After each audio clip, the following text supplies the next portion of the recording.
Hola amiga, por favor suscríbete. Un segundo para ti, un gran gesto para mí.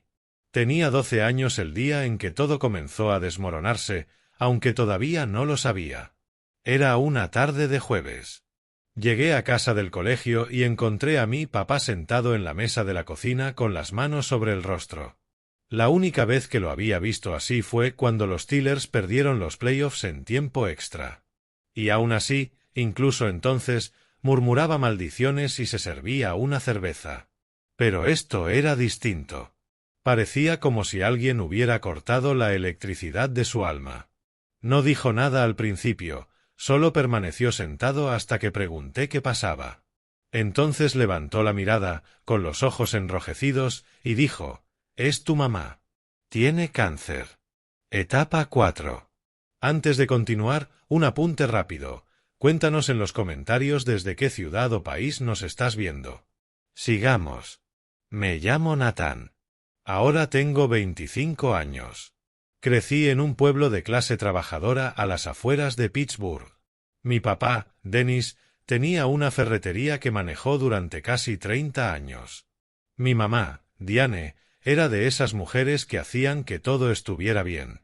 Conocía a todos en nuestra calle, llevaba guisos cuando alguien estaba enfermo y animaba como loca en mis partidos de béisbol. Nunca se perdía un desayuno de domingo con panqueques ni dejaba de ayudarme con mis proyectos de ciencias. Y los domingos eran una religión en nuestra casa. Panqueques por la mañana, luego las tareas, después al jardín, cortando el césped, arrancando maleza, lo que hiciera falta. Papá y yo trabajábamos codo a codo mientras mamá traía limonada. Después nos acomodábamos todos para ver el partido de los Steelers. El mismo sofá gastado, los mismos calcetines de la suerte. Pero ese cáncer no esperó. En menos de 5 meses, mi mamá se fue. La casa se volvió silenciosa. Ese tipo de silencio al que nunca te acostumbras. Papá seguía yendo a trabajar, mantenía la tienda, pero no era el mismo. Dejó de silbar. Dejó de preguntar por la escuela. Primero desaparecieron los desayunos de domingo, luego los partidos, después el trabajo en el jardín. Intenté mantener el ritmo, pero él ya no estaba. Nuestra casa solía oler a café y panqueques. Ahora olía a lo que alcanzara a traer de comida para llevar. Mi tío Gary, el hermano mayor de papá, solía venir seguido antes de todo esto. Era diferente. Un gran empresario de bienes raíces, reloj llamativo, autos nuevos cada año, pero siempre encontraba tiempo para nosotros, especialmente para mamá. Eran muy cercanos, a veces hablaban hasta tarde en el patio trasero. Pagó por una segunda opinión cuando mamá enfermó, impulsó ensayos clínicos, pero papá no quería ir por ese camino. Discutieron. Fuerte, feo. Gary decía que papá se rendía demasiado pronto. Papá decía que Gary no entendía. Después de esa pelea, Gary dejó de venir, dejó de llamar, simplemente desapareció. Y creo que fue entonces cuando todo realmente cambió. Cuando el suelo estable bajo mis pies empezó a resquebrajarse y nadie se dio cuenta, porque una vez que mamá se fue y Gary desapareció, solo quedábamos papá y yo. Y papá ya estaba medio ido también. La primera vez que papá mencionó a Linda, dijo que era un soplo de aire fresco. La conoció en un evento de la Cámara de Comercio. Dijo que trabajaba en marketing y sabía leer una habitación. Eso le gustaba. Dijo que era inteligente, segura de sí misma, de esas personas que hacen que las cosas sucedan. Vino a cenar un par de semanas después. Trajo un pollo al horno con glaseado de limón, elogió nuestra casa, dijo que tenía buena estructura. Sonrió mucho y me preguntó por la escuela, el fútbol y qué me gustaba hacer para divertirme. Le conté que jugaba como receptor abierto y, de hecho, apareció en mi próximo partido. Trajo un cojín para el estadio y un termo de chocolate caliente. Animó más fuerte que la mitad de los padres allí. Al principio no la odié. Parecía buena persona. Se esforzaba. Me dijo que quería que fuéramos una familia mezclada. No sabía qué significaba eso todavía. Realmente no. Menos de 6 meses después, se casaron en un juzgado. Sin ceremonia, sin recepción, solo una foto de ellos frente a un muro de hiedra y papá sonriendo como no lo hacía desde hacía años. Luego ella y sus hijos se mudaron con nosotros. Ahí comenzó el cambio. La primera semana repintó mi habitación. Dijo que debía ser clara y fresca, en lugar del azul oscuro que había elegido con mamá. No preguntó, solo apareció con muestras de pintura y un chico de Sherwin-Williams. Las fotos familiares desaparecieron después. No todas de golpe, pero suficientes para notar. La foto enmarcada de mi mamá en el campeonato de la Liga Infantil desapareció. La foto de los tres en el lago Erie, reemplazada por una de ella, Jake y Mallory en Hilton Head.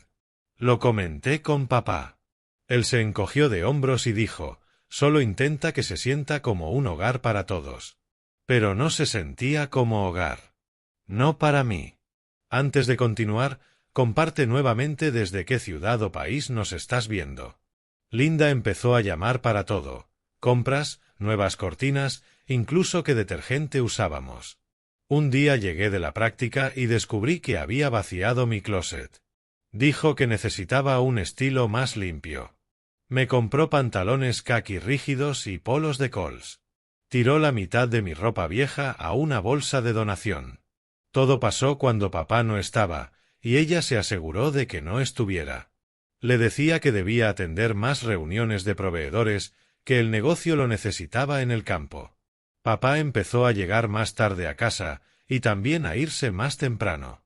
Algunas noches apenas lo veía 5 minutos antes de que cayera en el sofá. Jake y Mallory no eran malos. Simplemente no les importaba. Jake tenía 2 años más que yo. Jugaba lacrosse, hablaba de criptomonedas, apenas me reconocía a menos que nos cruzáramos en la cocina.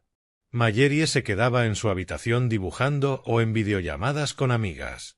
Si nos cruzábamos, me lanzaba una sonrisa tensa como si yo fuera un intruso, no su hermanastro. Una mañana vi a Jake llegar en un Toyota Corolla nuevo con un moño encima.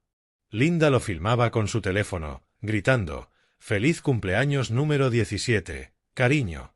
Le pregunté a papá después si podía empezar a mirar autos usados.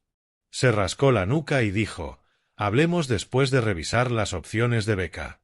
La universidad no es barata». Esa frase se me quedó grabada, «La universidad no es barata». Como si no lo supiera, como si no supiéramos que estábamos ajustando cuentas mientras los hijos de Linda recibían tecnología nueva, tutores privados, ropa de marca, todo. Una noche bajé a tomar agua y la escuché por teléfono con una amiga. Es un chico dulce, pero está atrapado en el pasado. Esta familia no puede avanzar con el fantasma de su madre sobre todo. Eso me golpeó como un puñetazo en la garganta. No dije nada a la mañana siguiente. Fui a la escuela, a la práctica, agaché la cabeza. Pero seguía rondando mi mente el fantasma de su madre. Como si mi mamá fuera un problema, como si recordarla nos detuviera a todos. Empecé a mantener mi puerta cerrada más tiempo. Comía en mi habitación. Pasaba los fines de semana en la biblioteca solo para estar lejos de la casa. Cada vez que abría la boca para hablar con papá, Linda estaba primero, sirviéndole café, masajeando sus hombros, diciendo, «Tienes mucho en tu plato, Dennis». Y él solo asentía. Siempre asentía. Dejé de sacar temas. ¿Para qué? Al final del penúltimo año no reconocía mi casa, ni a mi papá, ni a mí mismo. Pero si sabía una cosa, lo que Linda llamaba familia mezclada, yo estaba siendo borrado poco a poco, de manera silenciosa pero completa. Acababa de empezar el último año cuando llegó la llamada. Estaba en segundo periodo tratando de mantener los ojos abiertos en la clase de gobierno estadounidense cuando la voz del director sonó por el intercomunicador. «Nathan Carter, por favor pase a la oficina». Sin razón, sin advertencia. Cuando entré, la consejera escolar me esperaba, pálida y temblorosa, parecía no saber por dónde empezar. «Tu papá tuvo un accidente», dijo. «Hay alguien en camino para llevarte al hospital». Mis oídos zumbaban. No podía procesar sus palabras. Mi papá accidentado. No recuerdo el viaje hasta allí. Solo manos frías, curvas rápidas y el lento latido de mi corazón golpeando mis costillas. Cuando llegué a urgencias, Linda ya estaba en la sala de espera, vestida como si nada hubiera pasado, casual de negocios. Jake y Mallory estaban con sus teléfonos, sentados contra la pared como si estuvieran esperando mesa en un restaurante. ¿Dónde está?, pregunté, sin aliento. Linda se puso de pie y alisó su blusa. Están trabajando con él. Está inconsciente. El impacto fue bastante severo. Intenté pasar junto a ella, pero me agarró del brazo. Deja que los médicos hagan su trabajo. Ya hemos hablado con ellos. 3 horas después, se había ido.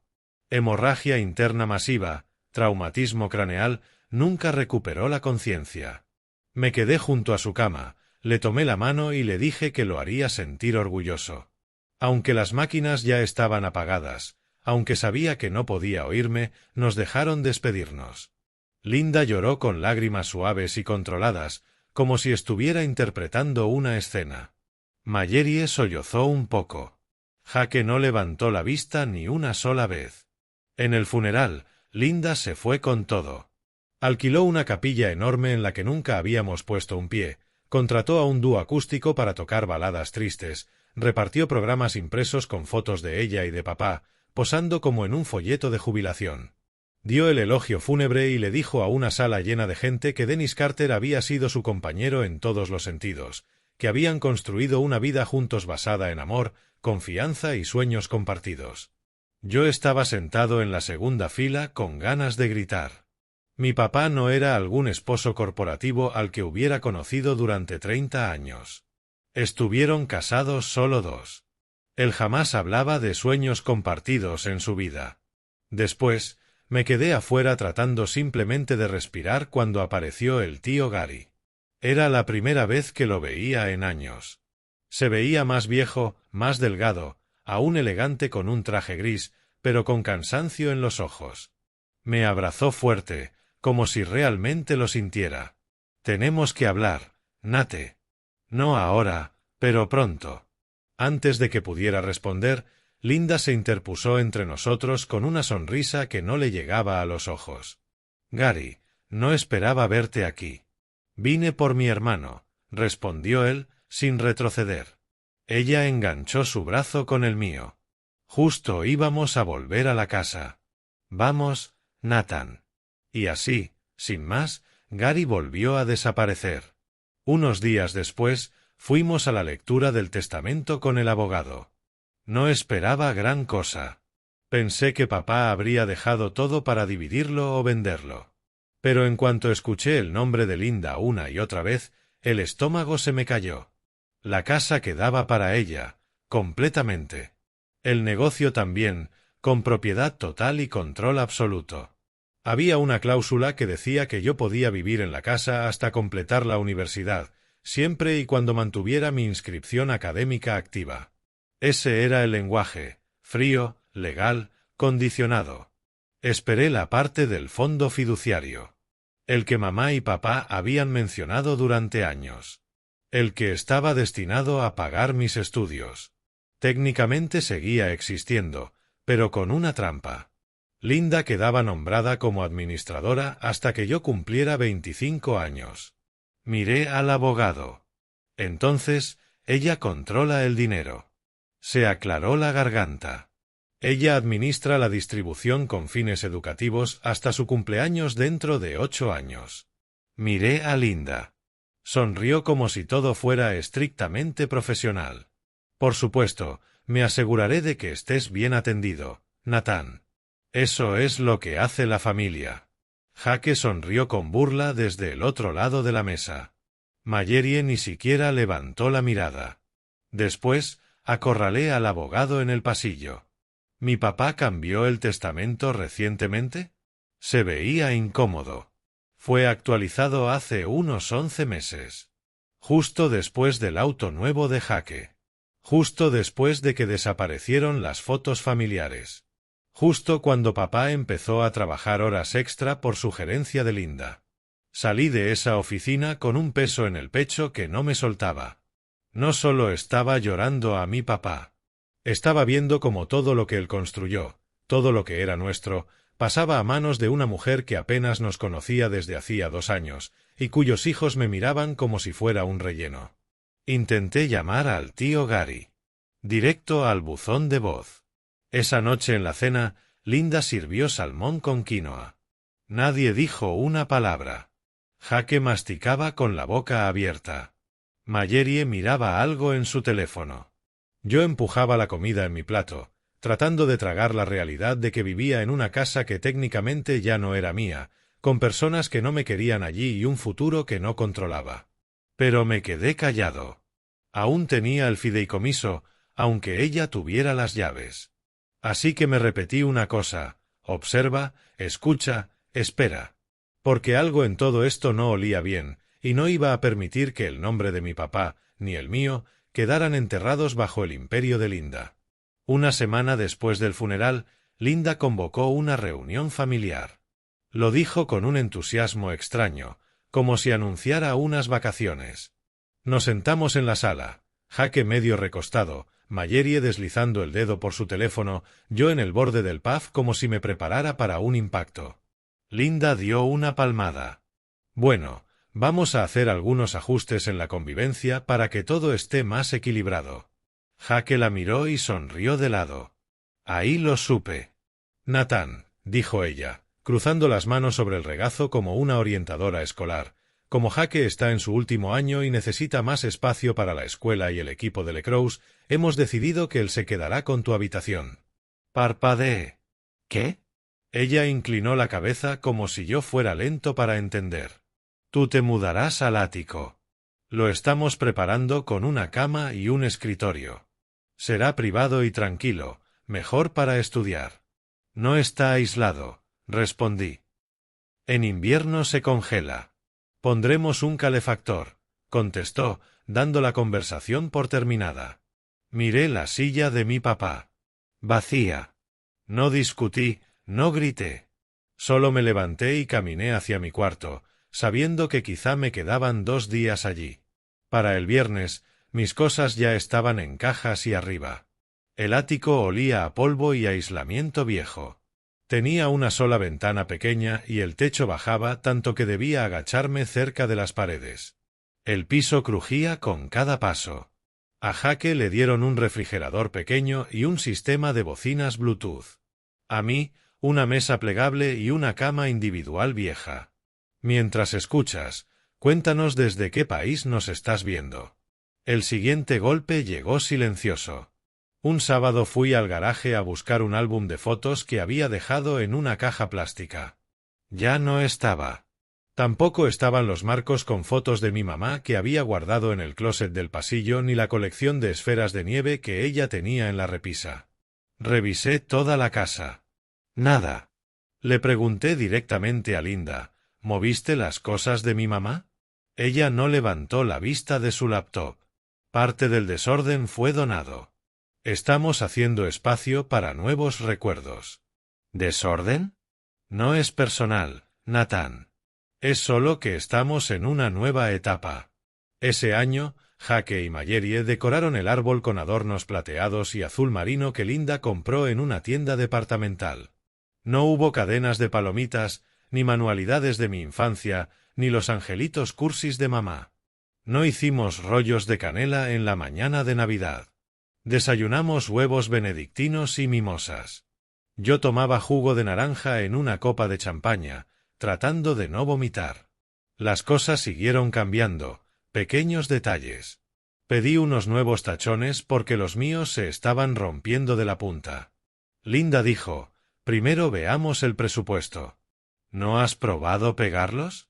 2 semanas después, Jake recibió unos guantes de Lecroux nuevos, personalizados. Llegó el cumpleaños de Mayeri y Linda transformó el comedor en una galería de arte completa. Caballetes, lienzos, luces, hasta una de esas boinas ridículas. El arte alimenta su alma, dijo orgullosa.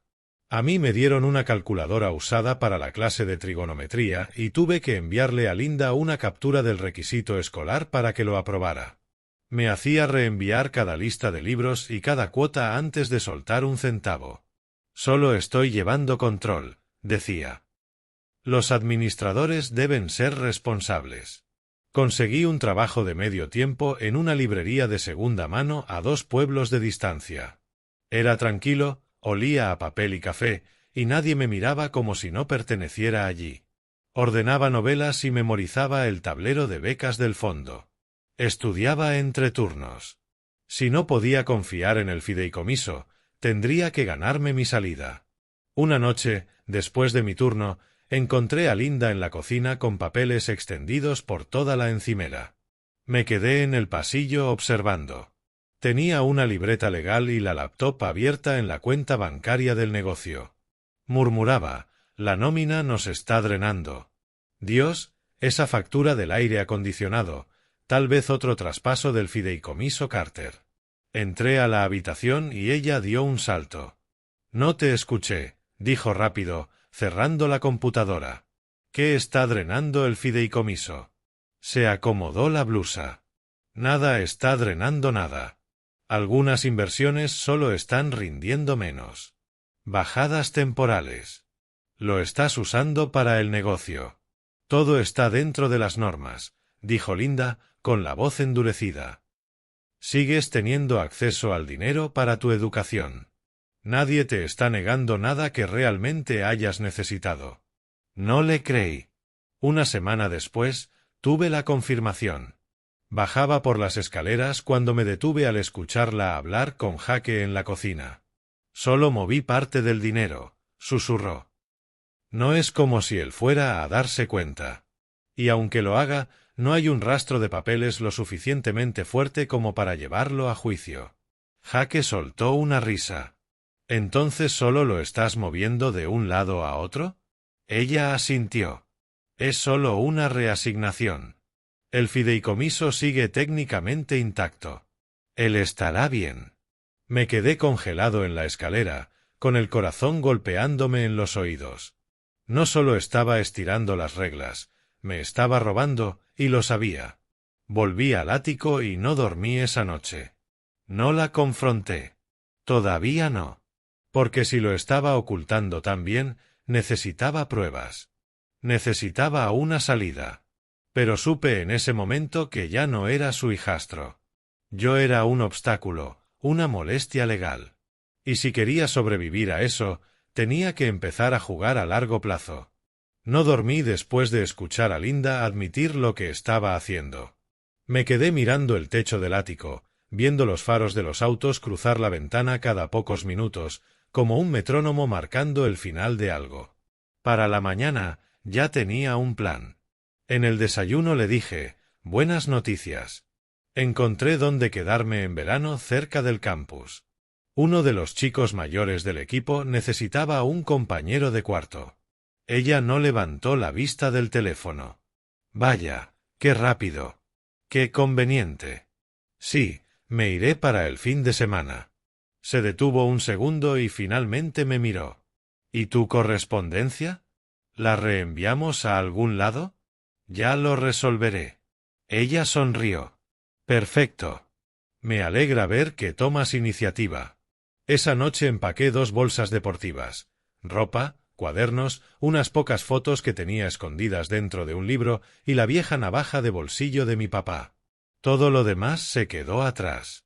No me despedí.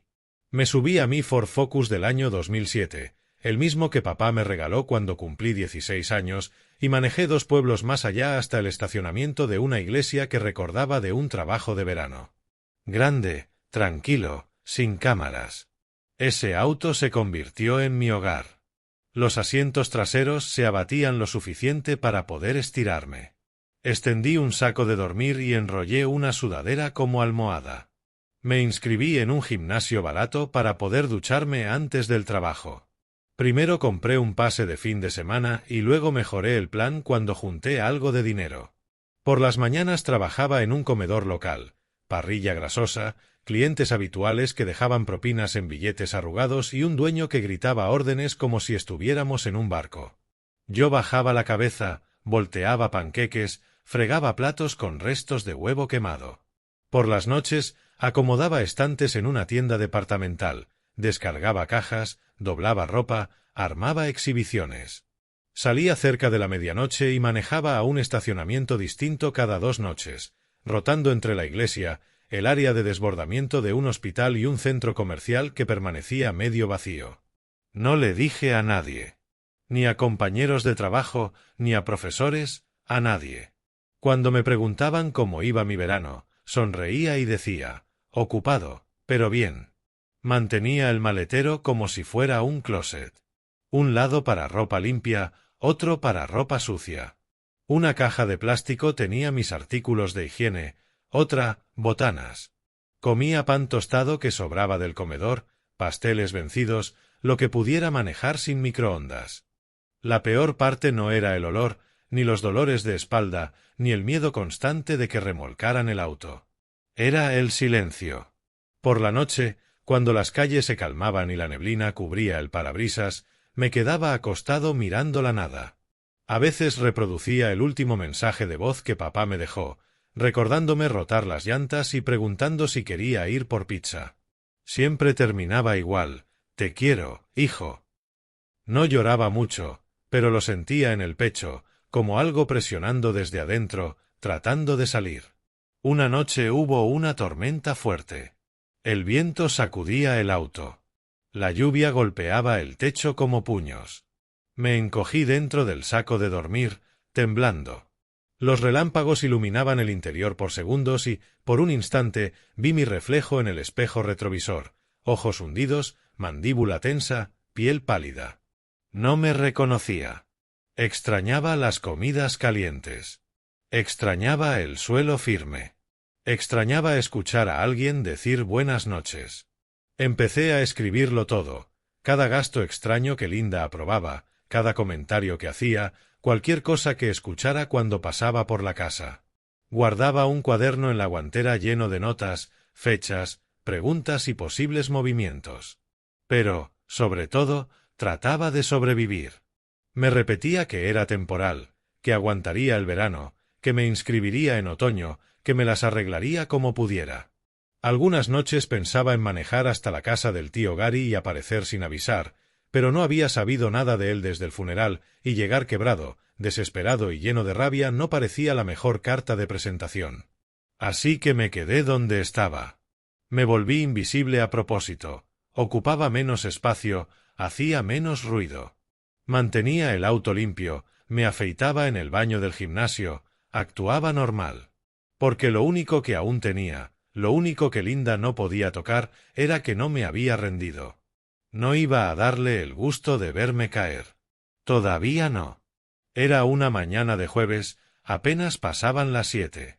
El comedor estaba medio vacío, solo los clientes de siempre en la barra, quejándose del café aguado y del clima. Yo estaba rellenando los recipientes de crema cuando escuché una voz que no oía desde hacía más de un año. Café negro, sin azúcar. Me giré y allí estaba el tío Gary. Se veía más elegante que todos en el lugar, abrigo a la medida, camisa planchada, portafolio de cuero en el banco junto a él. Pero cuando me miró bien, su expresión cambió por completo. Nathan, dijo, poniéndose de pie. ¿Qué demonios te pasó? No respondí de inmediato. Me limpié las manos en el delantal y señalé la mesa del fondo. Espérame ahí. Salgo en 20 minutos. No dudó. Se sentó y me observó trabajar, con los ojos siguiéndome como si tratara de rebobinar el tiempo en su cabeza.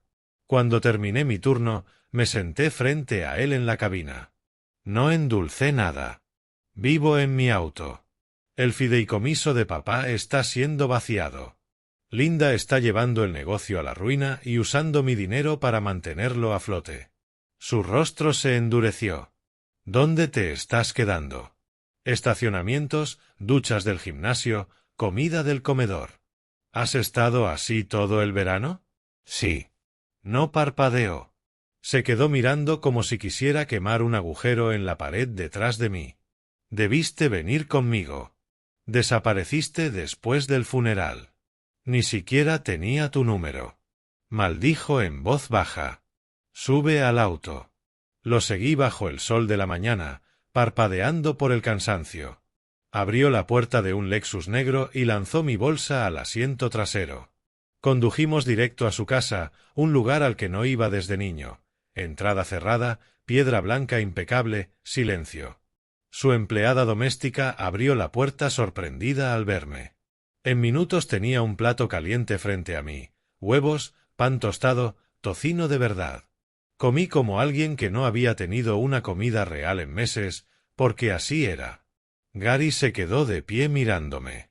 Hay una habitación de invitados arriba. Dúchate. Toallas limpias. Rosa te buscará algo para ponerte. Asentí con la boca llena, los ojos ardiendo por lo rápido que estaba pasando todo. No vas a volver a dormir en ese maldito auto, nunca más. No discutí. Subí las escaleras después de comer, encontré la cama y me dejé caer. Sábanas limpias, almohada suave, colchón de verdad. Fue la primera vez que dormí más de 4 horas en semanas. A la mañana siguiente, a las 9 en punto, ya estábamos en la oficina de su abogado. Mesa de vidrio grande, sillones de cuero, vista al centro de la ciudad. Gary se sentó a mi lado. Cuéntale todo. Y lo hice. Cada detalle. El ático, las aprobaciones de gastos, los recuerdos desaparecidos, la conversación que escuché entre Linda y Jaque, el dinero que ella decía que estaba rindiendo menos. El abogado, un hombre alto con una libreta gruesa, escribía rápido y solo interrumpía para aclarar cifras. Gary se inclinó hacia adelante. Vamos a ir legalmente contra ella, y con fuerza. ¿Podemos? Pregunté. Ella es la administradora. No es intocable, respondió el abogado. Especialmente si está desviando fondos. Eso es fraude. ¿Y el negocio? Pregunté. Gary me miró. Tú ibas a heredar una participación mayoritaria eventualmente. Ese papeleo desapareció cuando ella reestructuró después de la muerte de tu papá. Lo vamos a encontrar. Siguieron hablando, términos legales volando entre ellos. Yo solo pensaba en el cuaderno que aún estaba en la guantera de mi auto, lleno de todo lo que había documentado. Se los mencioné. Tráelo, dijo Gary. Vamos a escanear todo. Más tarde esa tarde, Rosa me ayudó a buscarlo en el auto. No dijo nada sobre el improvisado dormitorio trasero, pero se le humedecieron los ojos al ver las cobijas. Le entregué el cuaderno a Gary durante la cena. Miró las notas, las fechas, los comentarios que había anotado. ¿Hiciste todo esto mientras trabajabas en 2 empleos y vivías en tu auto? No tenía muchas opciones. Cerró el cuaderno de un golpe. Ella no tiene idea de lo que se le viene encima.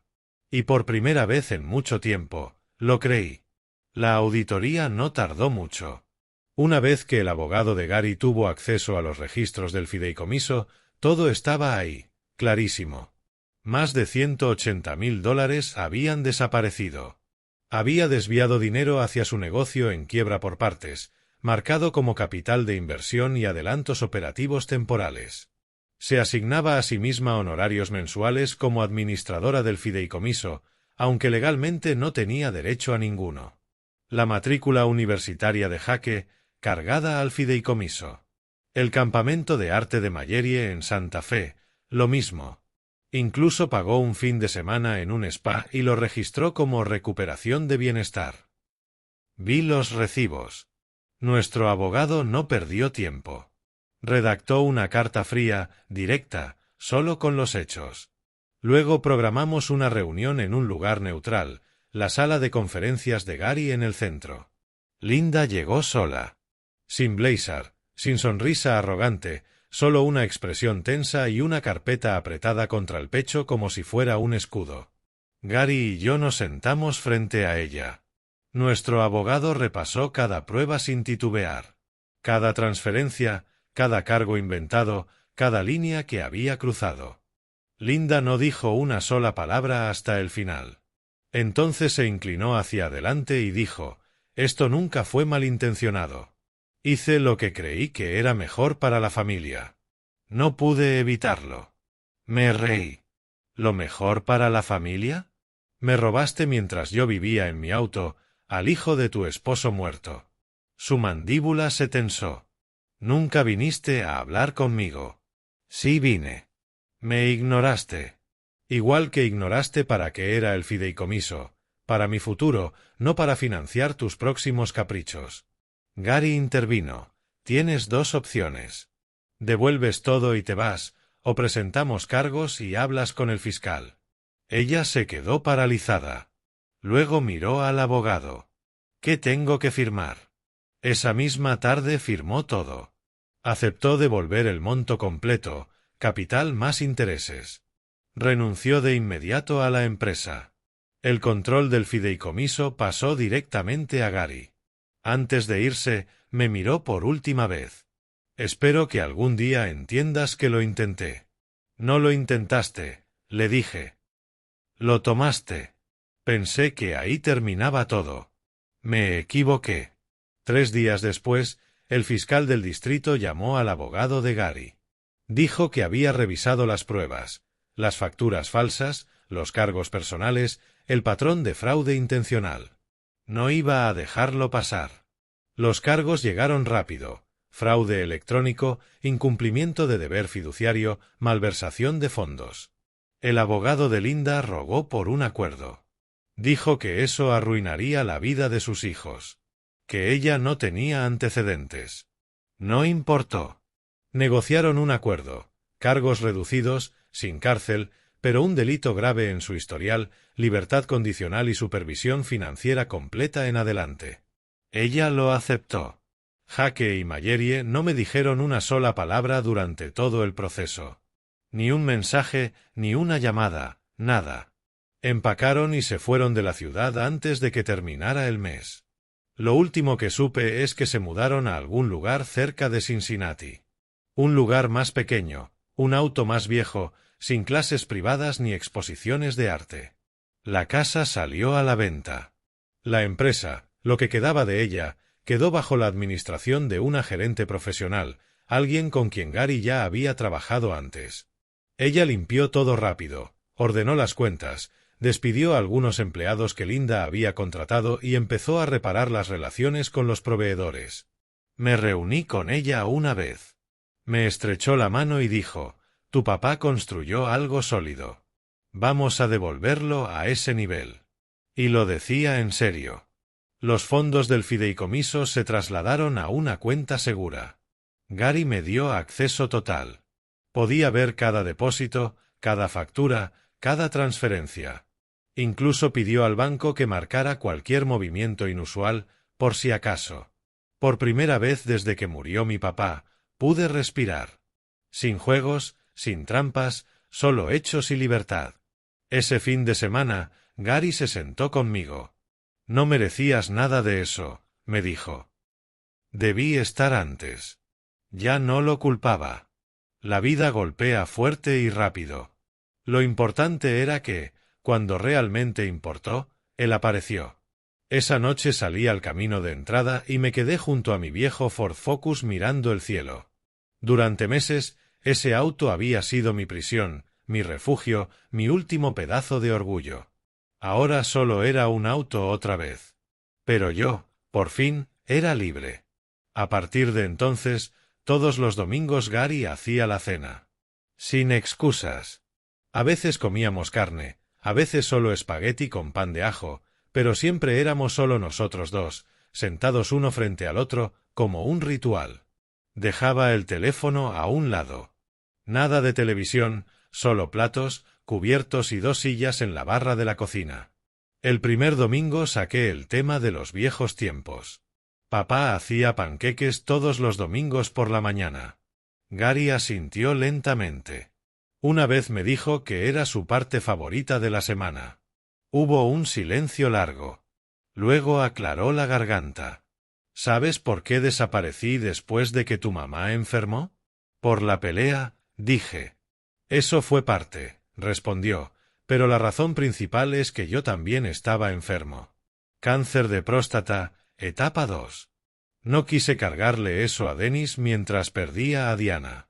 Dios, Gary. Salí adelante. La cirugía funcionó, pero no era lo suficientemente fuerte para enfrentar ambas pérdidas. Pensé que alejarme era mejor que aparecer hecho pedazos. No supe qué decir, así que solo respondí: «Me alegra que sigas aquí». Él sonrió. «Yo también». Después de eso empezó a enseñarme cosas que nadie te enseña en la escuela, como hacer un presupuesto mensual, que significa realmente el interés compuesto, la diferencia entre una deducción y un crédito fiscal, como detectar cuando alguien miente en un contrato solo por la forma en que redacta las cláusulas. No lo hacía como una clase. Dejaba un estado de cuenta doblado sobre la mesa y decía: «A ver, explícamelo. Dime que está funcionando y que no». Empecé a disfrutarlo. No solo porque me hacía sentir en control, sino porque me conectaba con algo más grande que simplemente sobrevivir. Ese otoño me mudé a un pequeño departamento cerca del campus. Nada lujoso. Pisos que crujían, gabinetes desiguales, pero era mío. Sin ático, sin escaleras silenciosas, sin tensión. Reduje a un solo trabajo, dando tutorías a estudiantes de primer año en contabilidad. Menos dinero, pero mucho más manejable. Mis calificaciones subieron con fuerza. Empecé a llegar temprano a clase, a quedarme después para hacer preguntas. De verdad sentía que pertenecía a algo. Un profesor me dijo: «Ojalá la mitad de mis alumnos tuviera tu empuje». Eso me pegó distinto. Una noche vi un volante en la biblioteca. Centro de Apoyo Estudiantil. Se buscan voluntarios para apoyo a personas sin hogar. Me quedé mirándolo un buen rato. Nunca le había contado a nadie lo que realmente pasó ese verano. Pero aún conservaba ese cuaderno, y aún recordaba lo que era bañarse en un gimnasio y cenar pan viejo. Así que fui. El centro lo dirigía una mujer llamada Camille, de poco más de 40 años, mirada firme, cero rodeos. Llené el formulario y en habilidades relevantes escribí: «Experiencia con inseguridad habitacional». Camille lo leyó, me miró y dijo: «Empezarás en admisiones». En 2 semanas ya ayudaba a estudiantes a tramitar vivienda de emergencia, reservar sesiones de terapia gratuita y solicitar apoyos alimentarios. Un chico llamado Leo me dijo: «No pensé que a alguien aquí le importara».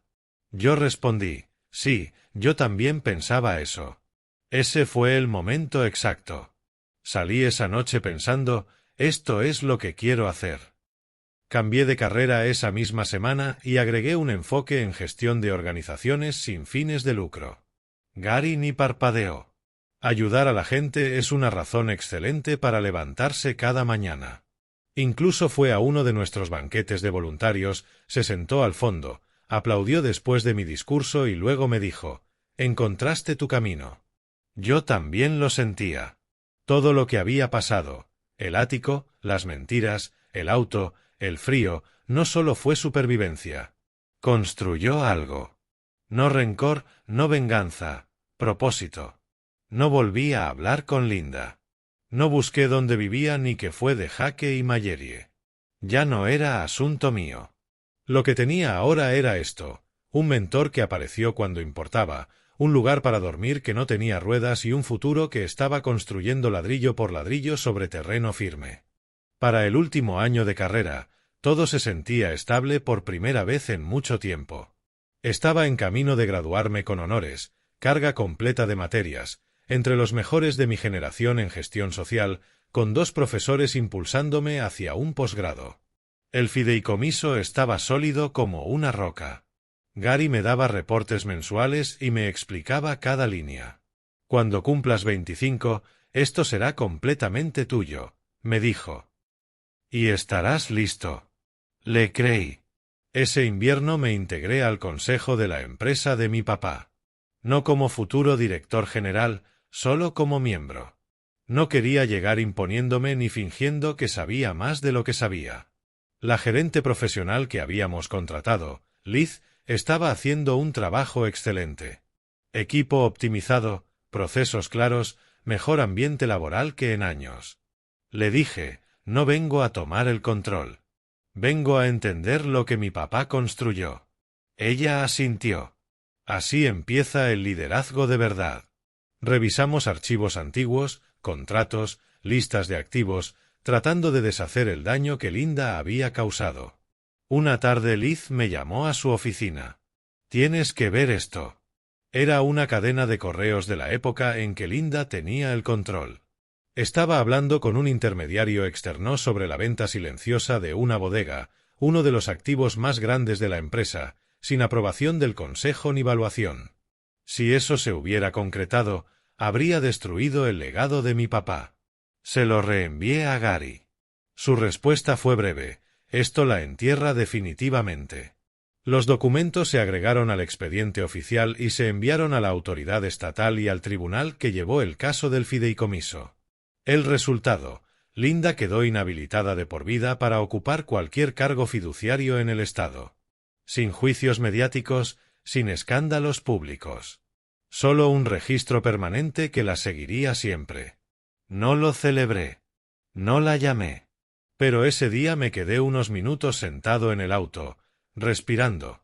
Una puerta más cerrada para siempre. Seguí en contacto con algunos empleados antiguos de la empresa. Uno de ellos, Tony, me dijo después de una reunión: «Tu papá estaría orgulloso. No dejaste que ensuciaran su nombre. Eso valió más que cualquier premio». Con la empresa estable y mis estudios avanzando, empecé a pensar en grande. ¿Y si lo que me pasó no era solo una historia? ¿Y si podía convertirse en una plataforma? Empecé a postular a becas de posgrado en liderazgo social, políticas públicas y participación comunitaria. Programas con impacto real. No quería ayudar solo a unos cuantos estudiantes de mi campus. Quería llegar a todos esos lugares donde alguien como yo estaba durmiendo en su auto fingiendo que todo estaba bien. Gary me ayudó a preparar cada solicitud. Liz escribió una carta. Camille escribió otra. No lo hacía para demostrarle nada a Linda. Ya no me importaba. Lo hacía porque por fin veía lo que venía después. Y esta vez no estaba solo. El día de la graduación me golpeó más de lo que esperaba. No porque dudara de lograrlo, sino porque cuando entré al gimnasio y vi a Gary en la primera fila, traje impecable, sonriendo como un papá orgulloso en un partido infantil, casi me derrumbo. Me vio antes de que subiera al escenario y me hizo un gesto de ánimo, como si compartiéramos un secreto. Crucé el escenario, estreché la mano del decano y sostuve el diploma como si pesara 1000 libras. No por el papel, sino por todo lo que costó llegar ahí. Después encontré a Gary entre la gente. Me abrazó ahí mismo. «Tu papá estaría orgulloso, Nate. Gracias por no dejarme rendirme». «Eso lo hiciste tú», respondió. «Yo solo me aseguré de que tuvieras donde caer». Esa noche cenamos hamburguesas con papas. Y por primera vez en mucho tiempo, todo se sentía en su lugar. Nada elegante, igual que cuando yo era niño después de mis partidos de béisbol. Una semana después, me mudé a un departamento mejor. Seguía siendo pequeño, pero limpio, seguro y cálido. Empecé a trabajar como consultor de medio tiempo para una organización sin fines de lucro dedicada a la vivienda juvenil, ayudándolos a mejorar su alcance con donantes. También seguí como voluntario en el centro estudiantil. Eso me mantenía con los pies en la tierra. Las primeras noches en el nuevo lugar fueron raras. Me despertaba alrededor de las 3 de la madrugada, con el corazón acelerado, convencido de que todavía estaba en mi auto, estacionado bajo un poste de luz, esperando que alguien golpeara la ventana. Me tomó un tiempo sacudirme esa sensación. La terapia ayudó. Gary ayudó aún más. Me llamaba una vez por semana. No solo para hablar de finanzas o del negocio. Me preguntaba cómo estaba, si estaba comiendo bien, durmiendo, respirando tranquilo. Algunas heridas tardan más que otras en cerrar, pero sí cierran. Con el tiempo, dejé de odiar a Linda. El odio consumía una energía que ya no quería regalarle. Ella no merecía ese espacio en mi cabeza. Solo me alegraba de que el tribunal la hubiera visto por lo que realmente era. De que el rastro de papeles hubiera hecho su trabajo. De que no pudiera reescribir el final. Ese capítulo quedó atrás. Ahora tengo amigos de verdad. Personas que conocen toda la historia y no se fueron. Personas que me llaman la atención cuando empiezo a guardarme todo. Personas que me tratan como alguien que pertenece, no como alguien que llegó tarde y sin ser deseado a la vida de otros. Tengo un buen trabajo. Una misión que me importa. Un título que me gané. No solo por mí, sino por el niño que fui. Ese que necesitaba que alguien creyera en él.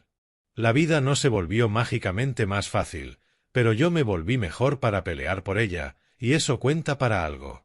Mi papá solía decir, ser hombre significa aguantar los golpes y seguir de pie. Bueno, recibí muchos golpes y todavía sigo de pie. ¿Tú crees que Linda merecía ir a la cárcel por lo que hizo? Déjame tu opinión en los comentarios y no olvides dar like y suscribirte. YouTube eligió este vídeo para ti. Tócalo. Veamos si acertó.